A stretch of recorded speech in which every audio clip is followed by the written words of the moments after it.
Hello दोस्तों, नमस्कार। तो कैसे हैं आप सभी? तो आई होप कि आप सभी बहुत बढ़िया होंगे और अपनी तैयारी बहुत अच्छे से कर रहे होंगे। तो मैं आज आपको एक मेरी जो पूरी जर्नी है, कैसे मैंने आरपीएफ सब इंस्पेक्टर के पद पे सिलेक्शन लिया, तो आज मैं आपको मेरी पूरी स्टडी कहाँ से स्टार्ट हुई और आरपीएफ एसआई सिलेक्शन तक का सफ़र कैसे मैंने तय किया, तो आपको पूरी एक-एक चीज़ें मैं स्टेप बाय बताना चाहता हूँ। ये मेरी जर्नी है। अगर आपको ये पसंद आए तो लाइक करना एंड चैनल को सब्सक्राइब करना। तो जो मेरी जर्नी है वो एक छोटे से गांव के एक सरकारी स्कूल से शुरू होती है, जहाँ मैंने कक्षा 10वीं और 12वीं एक सरकारी स्कूल से की, जो भी एवरेज मार्क्सों से। उसके बाद में मैं गांव से शहर आया पढ़ने के लिए। तो मेरी जर्नी स्टार्ट होती है जब मैंने कक्षा 12 2018 में पास करके और मैं एक छोटे से शहर गंगापुर सिटी में आया। उसके बाद में 2019 में मैं गंगापुर सिटी आया। फिर मैंने कुछ दिन सीखा, जाना कि कैसे कंपटीशन होता है, कैसे कंपटीशन की तैयारी की जाती है, क्या क्या चीज़ें पढ़नी होती है उसमें। तो वो मेरा 2019 पूरा सीखने में निकल गया। फिर 2019 के लास्ट में जाके मैं जयपुर आया। जयपुर आने पे मुझे असली कंपटीशन क्या होता है यहीं पे आके मालूम चला कि बच्चे किस स्पीड से और कितने भयंकर तरीके से तैयारी कर रहे हैं। तो उस चीज़ का मुझे 2019 में जाके पता चला। फिर 2019 में मैं यहाँ आया, मैंने समझा कैसे क्या होता है, कुछ सीनियर से जानने की कोशिश की कि कैसे कंपटीशन होता है। उसके बाद 2020 में लॉकडाउन लग गया। 2020 के मार्च में लॉकडाउन लगा और मार्च से लेके और दिसंबर तक मैं गांव में ही रहा। पूरे साल गांव में ही रहा और गांव में रहने पर मुझे रियलाइज़ हुआ कि गांव में कुछ नहीं है और बस अपना टाइम ख़राब, अपना फ्यूचर ख़राब ही है। दैन जैसे ही लॉकडाउन हटा और सब चीज़ें अपने स्तर पे आई, तो मैं फिर से जयपुर आया। और उसी समय मेरा आने का मेन रीज़न था कि एनटीपीसी 2019 की जो वैकेंसी आई हुई थी, उसकी एग्ज़ाम डेट आ चुकी थी। मार्च 2021 में एग्ज़ाम डेट थी एनटीपीसी वाली। तब मैंने उसकी इतनी अच्छे से जमकर तैयारी की, क्योंकि जो चीज़ें थी मैंने 2019 में 20 जैसे भी 2019-20 में कुछ कोचिंगें की, कुछ ऑनलाइन पढ़ा, कुछ खुद से सेल्फ प्रैक्टिस की। तो उसके आधार पे मैंने 2019 में जो एनटीपीसी वैकेंसी आई थी उसमें मैंने प्री क्वालिफाई कर लिया था, जिसकी एग्ज़ाम 2021 मार्च में लगी थी। उसी समय मेरी मम्मी का एक्सीडेंट भी हुआ था, तो मैं वहाँ पे जा नहीं पाया था।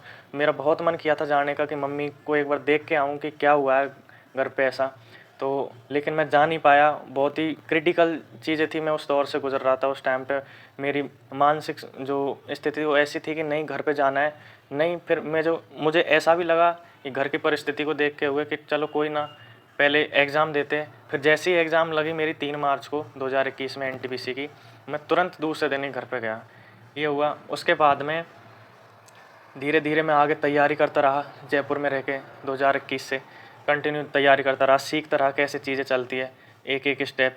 फिर मैंने एसएससी जीडी का भी फॉर्म डाला हुआ था।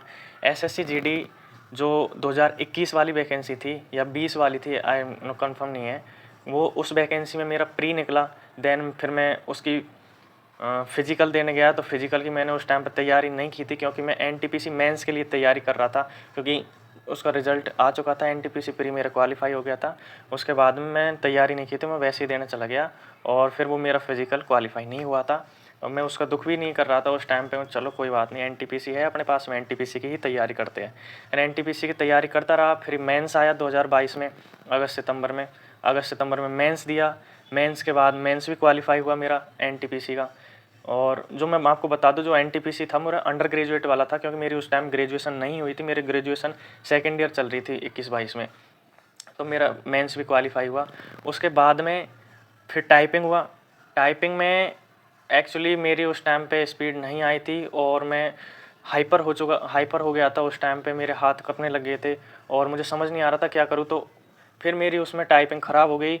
तो मुझे इतना दुख हुआ उसमें कि प्री किया, मेंस किया, फिर टाइपिंग में रह जाना लास्ट स्टेज पे। अगर टाइपिंग उसमें हो जाती तो मेरे नंबर इतने अच्छे थे कि मैं एक एलडीसी वाली जो जूनियर क्लर्क की होती है वो पोस्ट में सिक्योर कर लेता। उसमें इतने अच्छे नंबर थे मेंस में भी मेरे।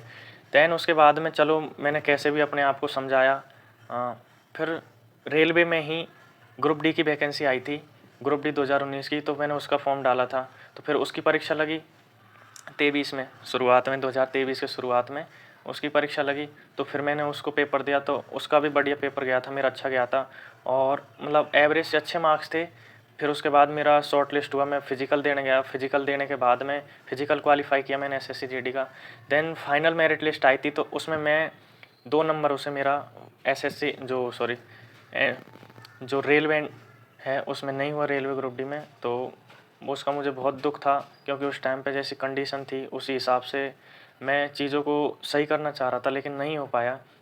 देन चलो फिर मैंने कैसे भी अपने आप को संभाला और फिर मैंने सोचा चलो एक बार एसएससी ट्राई करते हैं। एसएससी में भी मैंने फॉर्म डाले, क्योंकि मेरे पास में उस टाइम ग्रेजुएशन थी नहीं, तो मैं एसएससी सीएचएसएल का और एमटीएस का फॉर्म डाला था। लेकिन उस लायक उसमें इंग्लिश भी आती, तो उस लायक मेरी तैयारी उस स्टेज पे नहीं थी कि एसएससी उस टाइम में क्रैक कर पाता। देन मैं धीरे धीरे एसएससी की करता रहा।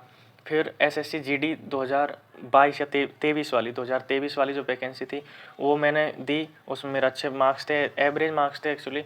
तो फिर मैंने उसके प्री क्वालिफाई किया। देन उसके बाद में फ़िज़िकल देने गया, फ़िज़िकल क्वालिफाई किया। फिर उसके बाद में जो मेडिकल होता है, तो मैं मेडिकल आउट हो गया, क्योंकि मेरे चश्मे का नंबर था, तो उसमें मैं मेडिकल आउट हुआ था। मुझे ऐसे मालूम नहीं था कि इतना ज़्यादा चश्मे का नंबर, क्योंकि उसमें 0.5 और 0.25 ऐसे कुछ था, तो माइनर था, बट उनको 6/6 चाहिए थी, तो उसमें मुझे निकाल दिया 2023 वाली वैकेंसी में जीडी में। देन फिर उसमें कुछ मुझे ऐसा लगा कि ठीक से उन्होंने मेरा मेडिकल नहीं किया, तो फॉर्म मैंने दोबारा अगले साल अप्लाई किया। और अगले साल अप्लाई करके जब उसमें अच्छे नंबर सिक्योर किए, एक जो पैटर्न चेंज हो गया था उस टाइम पे, सिलेबस तो वही था, पैटर्न चेंज हो गया था। पहले 100 क्वेश्चन आते थे और 2024 वाली एसएससी जीडी की वैकेंसी में 80 क्वेश्चन आते थे। तो उसमें 160 में से 80 क्वेश्चन आते थे, 2 नंबर का एक क्वेश्चन होता था। तो उस 160 में से मैंने 150 नंबर तक सिक्योर किए। देन मैं उसकी तैयारी भी कर रहा था 2024 में। 2024 में चलो तैयारी करता रहा फिर आगे। उससे पहले 2023 में मैंने सीआरपीएफ एससीएम का एक पेपर दिया था। उसमें मैं शॉर्ट लिस्ट हुआ टाइपिंग के लिए। देन मैं टाइपिंग देने नहीं जा पाया कुछ रीज़नों से, क्योंकि मैं उस टाइम पे एसएससी सीजीएल के लिए तैयारी कर रहा था, क्योंकि मेरी ग्रेजुएशन फाइनल ईयर थी 2023 में। उस टाइम पे मैं एसएससी की तैयारी कर रहा था। एंड मुझे बहुत होप थी कि मैं एसएससी सीजीएल की उस टाइम निकाल लेता, बट कुछ रीज़नों से ये हुआ था कि मेरी जो मैं ग्रेजुएशन कर रहा था इंग्लिश लिटरेचर में, तो मेरी सप्लीमेंट्री आ गई थी। तो देन उस टाइम पे मैं इतना भी फ्रस्ट्रेट हुआ था, बहुत हद से ज़्यादा फ्रस्ट्रेट हुआ था। सोचा नहीं अब तो सब कुछ बर्बाद हो गया। मैं एसएससी की तैयारी कर रहा था 2023 वाली की, कि उसमें तो अब कुछ हो ही नहीं सकता मेरा, क्योंकि चाहे कितने भी अच्छे नंबर ले आऊँ उसमें तो कोई मतलब नहीं है। फिर देन करता रहा मैंने सब चीज़ों को सोचा, मैंने कोई बात नहीं, चलो जो हो गया होता रहा, शायद भगवान कुछ अच्छा सोच रखा हो अपने बारे में।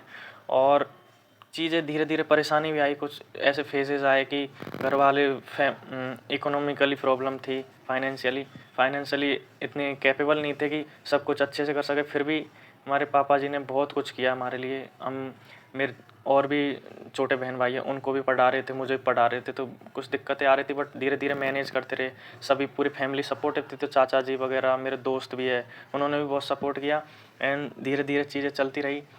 फिर बाद में 2024 आया फाइनली, जिस साल का इंतज़ार था। उस समय आई थी रेलवे के अंदर एनुअल कैलेंडर आ गया था, और रेलवे एक एक वैकेंसी लेने लग गया था, जिसमें पहला था आरपीएफ एसआई CN 01/2024, जो आरपीएफ एसआई की वैकेंसी थी। फाइनली वो वैकेंसी आई और उसका मैंने फॉर्म में अप्लाई किया।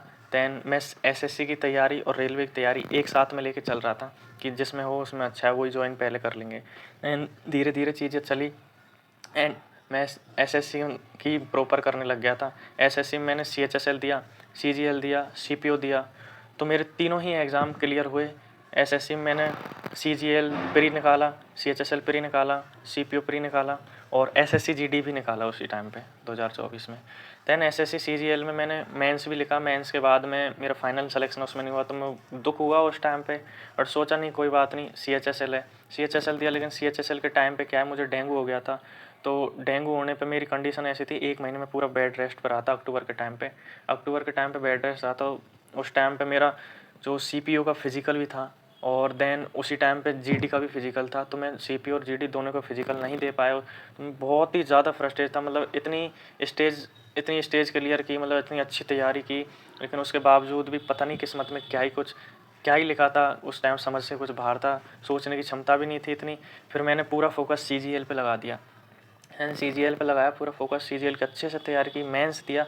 मेंस लगा था मेरा जनवरी 2025 में, अभी इस जनवरी 2025 में मेंस लगा था मेरा, एंड मेंस लगा, पर उसमें भी नहीं हो पाया। अब काफ़ी मैं फ्रस्ट्रेट था, कोई बात नहीं। होली के दिन रिज़ल्ट आया था, होली के दिन मैं बहुत ही ज़्यादा परेशान था, पर क्या करें, कुछ नहीं, जो किस्मत में लिखा है वही होने वाला है फाइनली। दैन उससे पहले भी मैंने जो प्री दिया हुआ था आरपीएफ एसआई का, दिसंबर में लगा था मेरा, दिसंबर 2024 में प्री लगा था। तो उस प्री में जो रिज़ल्ट आया था उसका भी मार्च में ही आया था, उसका रिज़ल्ट मार्च में आया था, क्योंकि होली के आसपास था। उसमें मेरा प्री हो गया था और अच्छे खासे नंबर थे। जो प्री की कट ऑफ गई थी वो गई थी उस टाइम पे 82 नंबर, ऐसी कैटेगरी की 82 नंबर गई थी आउट ऑफ 120 नंबर्स। तो 82 नंबर गई थी और मेरे थे 90 के अक्रॉस आसपास नंबर थे मेरे, तो ठीक है उस टाइम पे। देन सब चीज़ें चली, उस टाइम सीजीएल नहीं थी मेरे लिए, तो मैंने सोचा चलो अब आगे रेलवे में कंटिन्यू करते हैं। तो रेलवे की फिर एक एग्ज़ाम दी मैंने, इसका फिर उसके बाद में मेरा फिजिकल लगा, जो लखनऊ फिजिकल था, क्योंकि मार्च में शॉर्ट लिस्ट हो गया। तो उसके बाद में मार्च के बाद अप्रैल, मई और जून, तो 29 जून को मेरा फिजिकल था लखनऊ की जो जगजीवन राम एकेडमी है उसमें। 29 जून को मैंने फिजिकल मारा, जो 6 मिनट और शायद 3 या 4 सेकंड थी एग्जैक्ट, इतने में मैंने फिजिकल मारा। फर्स्ट अटैम्प्ट में मैंने लॉन्ग जंप की, फर्स्ट अटैम्प्ट में मैंने हाई जंप की। तो उस टाइम मुझे कॉन्फिडेंस आ गया था, हाँ शायद ये अपने लिए है और इसमें कुछ लिखा है अपने लिए, तो मैं इसमें ही कंटिन्यू रहा। फिर आगे मैं धीरे धीरे डेली रिज़ल्ट का वेट करता कि कब रिज़ल्ट आए, कब रिज़ल्ट आए। और फाइनली 26 अगस्त को जो किस्मत थी, जो मेहनत थी 4 से 5 सालों की, वो रंग लाई और मैं आरपीएफ सब इंस्पेक्टर बन गया हूँ। और उसके लिए मैं पूरा क्रेडिट मेरी फैमिली, मेरे जितने भी सपोर्टर्स हैं उनको डेडिकेट करता हूँ। लेकिन ये जो मेरी जो जर्नी रही है वो बहुत ही क्रिटिकल है, मतलब कि मैं बता नहीं सकता। इतना दुख झेले है, इतनी चीज़ें, डिप्रेशन झेला है, ताने झेले हैं, बहुत कुछ झेला है, और बहुत सारी एग्ज़ाम्स क्लियर की है, दर्जनों एग्ज़ाम्स हो गई, आपको मैंने गिनाया भी, दर्जनों एग्ज़ाम्स हो गई है। एएलपी भी क्लियर की है, जो लोको असिस्टेंट लोको पायलट है ये वाली, एएलपी भी क्लियर की। इसमें क्या प्री दिया मैंने, मेंस भी दिया, मेंस में अच्छे नंबर थे, बट जो क्वालिफाइंग पेपर था वो आंसर की के टाइम पे तो क्वालिफाई हो रहा था, देन उसके बाद में मेन रिजल्ट आया उसमें नहीं हो पाया। उस टाइम पे मुझे कोई बात नहीं, साइको के लिए मैं नहीं कर रहा था, क्योंकि मेरे पास में ये ऑप्शन था। और फिर मैं सीजीएल, एसएससी सीजीएल के लिए कंटिन्यू करने लग गया, एंड मैं एसएससी और रेलवे दोनों को लेके एक साथ में चल रहा था। इसलिए फाइनली आरपीएफ एसआई लेवल 6 की जॉब है, 4200 पे ग्रेड की, एक बहुत अच्छी रेस्पेक्टेड जॉब है, और मेरे फैमिली वाले बहुत खुश है इस जॉब को लेके। देन मैं भी सेटिस्फाई हूँ, and thank you my family, me and all my well wishers. So thank you so much. ये मेरी पूरी जर्नी थी 4 से 5 साल की, मैंने कैसे कहाँ से स्टार्ट किया और मैं फाइनली इस मुकाम पे आके पहुँचा हूँ। तो इसमें जिन भी लोगों का कंट्रीब्यूशन है उन सभी को मैं थैंक्स कहना चाहता हूँ। और बहुत ही परेशान करने वाली, बहुत ही चीज़ों से निकल के मैं आया हूँ, इसलिए मुझे पता है इसकी अहमियत क्या है। तो बस मैं इस वीडियो में यही कहना चाहता हूँ, और मेरी जर्नी है वो बहुत ही स्ट्रगल भरी रही है। तो बस देन अब कुछ नहीं कहना। Thank you. दर्जनों एग्ज़ाम क्वालिफाई की, देन अब जाके फाइनल ये चीज़ हुई, तो बहुत अच्छा लग रहा है मुझे भी, सभी को। और तो आगे भी मैं आपको गाइड करता रहूँगा, क्योंकि जिस फेज़ से मैं गुजरा हूँ मुझे पता है स्टूडेंट का दर्द क्या होता है। अब आपको किसी प्रकार के इस चैनल से कोई भी सपोर्ट चाहिए तो मैं हमेशा आपके लिए तत्पर हूँ, क्योंकि बहुत स्ट्रगल किया है, मुझे अच्छी तरह मालूम है क्या कीमत होती है इन चीज़ों की। तो बस अब आप इस चैनल पे कंटिन्यू रहिए, मैं भी आपके लिए वीडियो कंटिन्यू लाता रहूँगा। थैंक यू सो मच आपको वीडियो देखने के लिए।